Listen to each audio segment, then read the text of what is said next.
start point, Skipton station. Nice, very helpful staff, it has to be said, on Northern trains. Easy access from Leeds and Morecambe if you're coming from as far as that. Let's go walking.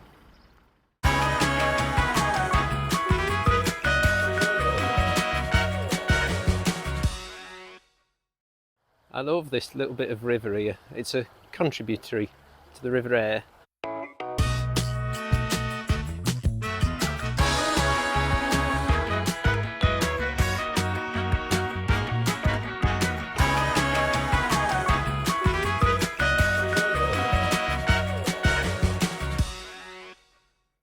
I just cut off the canal just for a minute, that's the main road to Keighley that we're looking at. Down here, railway lines across the other side of the trees. There's the River Aire. And we've just been walking along the canal parallel to the road. And that's a really important part of Britain's industrial heritage. And you see it a lot in the Yorkshire Dales.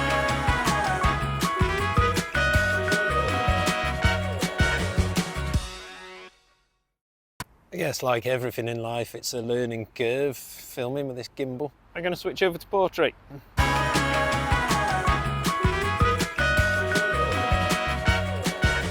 Why do people have to do that? Take your rubbish home with you. You've a lot to answer for, McDonald's, and all your name all over it.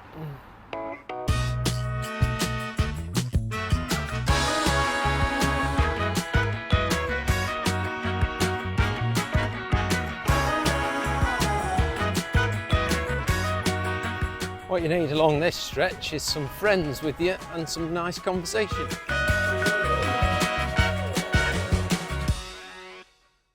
So we're heading currently towards Leeds, and the marker says 100 miles Liverpool, and in the other direction 27.25 miles Leeds. This must go back to when we were using horses to draw the canal boats, to give the people towing the boat with a horse a good measure of how far they've come, so they know the right time to give the horse the water.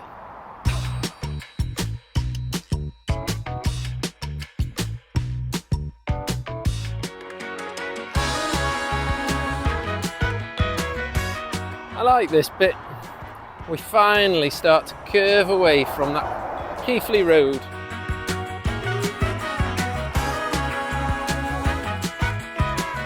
Bradley. Another old mill town.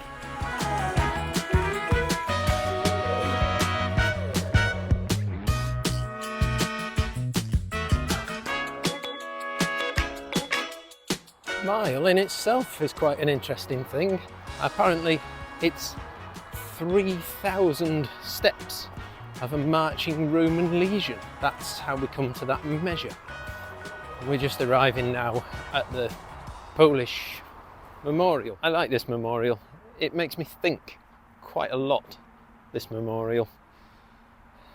It makes me sad about Brexit. It makes me sad about the attitude that we seem to have adopted in Britain. These Polish airmen, okay, Germany invaded Poland, but we fought side by side with them, and then everybody got angry, and particularly in the area where I used to live in Wrexham, everybody got angry with particularly Poles coming over here taking all our jobs, but they weren't. They're taking jobs that nobody else wanted to do. You can't really say they're taking your job if it's a job you don't want. I don't understand that. I don't understand how we could be so rejectful of them. And the place is certainly no better since Brexit, and they all left. In fact, it's suffered for it. It's worse.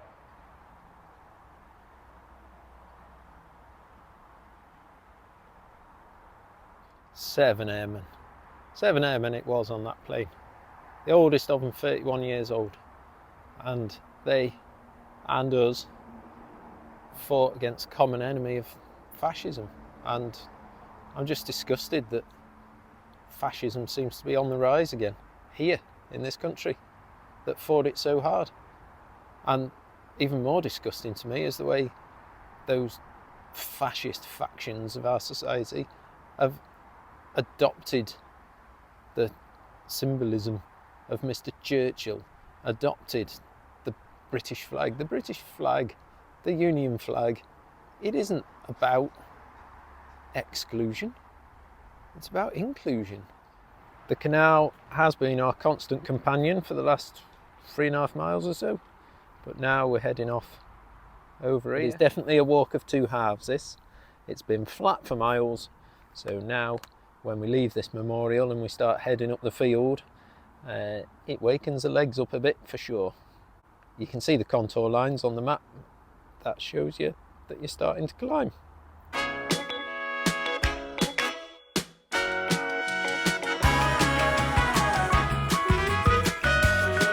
I didn't need to use the gate then, there's a wall stile there.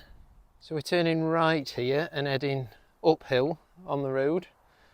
Then we turn off to the left, and the entrance to that path is a little bit hard to see. It's concealed behind the trees that are more or less in the centre of the frame there, but we will find it. Molly taught me something very interesting about distance the other day. If you know your paces over 100 metres, pace, count it on your left foot or your right foot, doesn't matter, but it's just whichever foot you choose is when that one hits the ground. So one pace is 2 steps. And if you know how many paces it takes you over 100 metres, then you can work out roughly how far you're actually travelling. So I did do some written directions for this route, but I'm going to use that little bit of new knowledge now just to double check that I've got those distances right. So let's see how it measures out. So you can see the finger post pointing up the field there. If I just spin around, it goes through that gate that's just underneath the house. Paces wise, that was 57. And when I measured out my estimated 100 with Molly, that was 62. So that distance up the road was just short of 100 metres. Hopefully you'll have noticed as well that I was walking on the right hand side of the road facing the traffic. Always the safest thing to do on narrow lanes if there's no footpath, unless of course you come to a blind corner. If you come to a blind corner, cross before you get near it. Give yourself as much chance as you can to see cars come in, and give those cars as much chance as you can give to them for them to see you.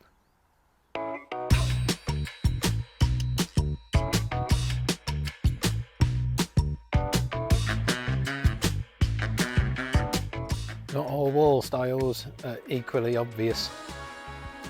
Just starting to get the first bit of drizzly rain that we were promised in the forecast.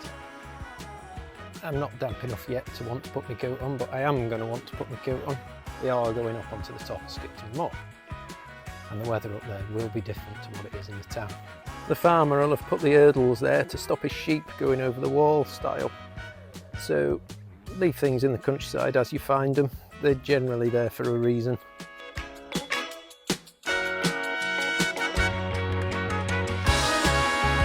Going colder already and definitely wetter, so I'm just taking some shelter from this nice tree to throw that coat on. Sorted!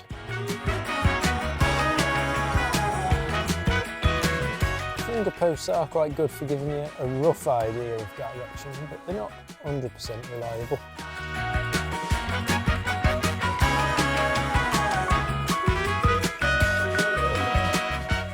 So I'm going to take a route through that field where I stay well clear of the cows, don't upset them. Not because I'm scared of them, but just because what's the point disturbing them? There has been a massive increase of people getting killed by cows that's been reported in the news. This is probably important. When you're coming up to cows, be calm. If you're running, slow down. You don't need to run, just slow down. Don't scare them, don't upset them. If you've got a dog with you, probably better to put the dog off the lead, because dogs can make them nervous. The dog will be all right, the dog can outrun them. You can't. If they're fresh out to pasture, they'll be frisky and bouncy because they're exploring a new world, just like young human kids going to primary school the first day. It's exciting. You stay calm around the cows and the cows will be calm around you. Talk to them. They're nice animals. They're lovely animals.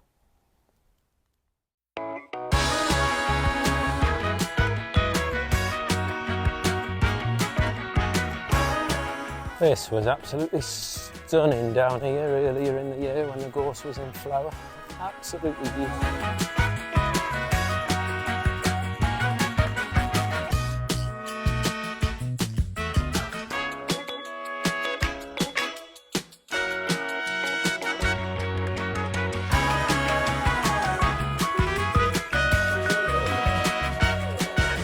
So, in the written directions, I've said to take that right-hand fork that we've just taken and then carry on towards the house. But in front of me is a load of cows grazing just along the wall. There's no point disturbing them, so I'm just going to take what would have been the left-hand fork and follow that track that you can see going up through the field. I forgot to mention earlier with the cows that the other thing to be wary of with them is when they've got calves. Be especially wary, because just like you would protect your kids, they're going to want to protect theirs. A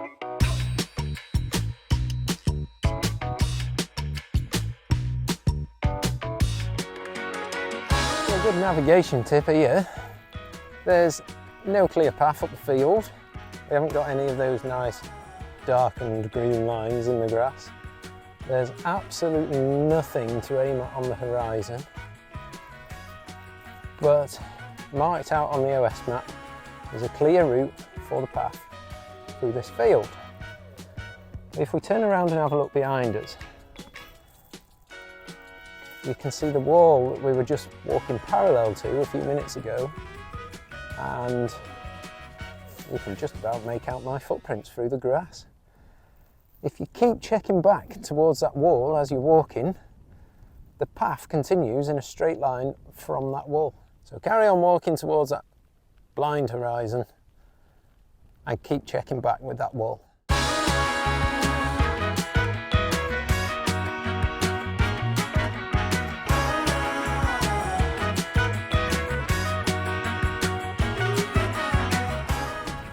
And we reach our first top, Millstone Crag.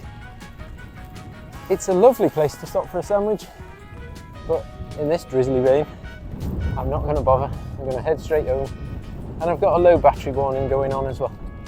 The path from here is fairly obvious. I think it's pretty conclusive that I'm not going to be able to film it all the way back to the railway station, but we'll see how far we can get.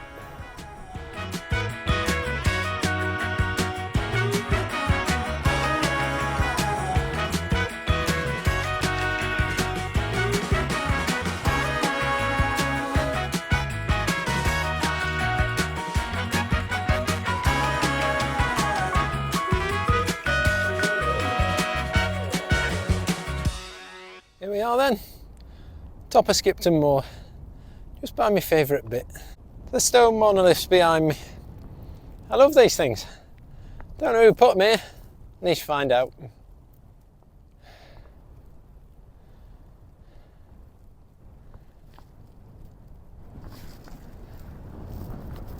Nearly slipped on my ass then. Wet rock, slippy. And I haven't got the best boots. They're alright for summer walks, just not so good when things get drizzly. So, just going to head along the ridge and back down into Skipton, and it really is, like I said, the battery is completely going to run out on the phone. I've had my final warning. So, the only thing that's left for me to say really is I have tracked the walk on the GPS, so the rest of the walk will be available as a GPX if wanted. I have also written a guide to this walk, so if you like the video, if you fancy coming out and walking it yourself, by all means feel free to get in touch and I can send you a copy of the written guide. Just going to see over the edge there the view of the town. That's our destination. I will meet you back at the railway station.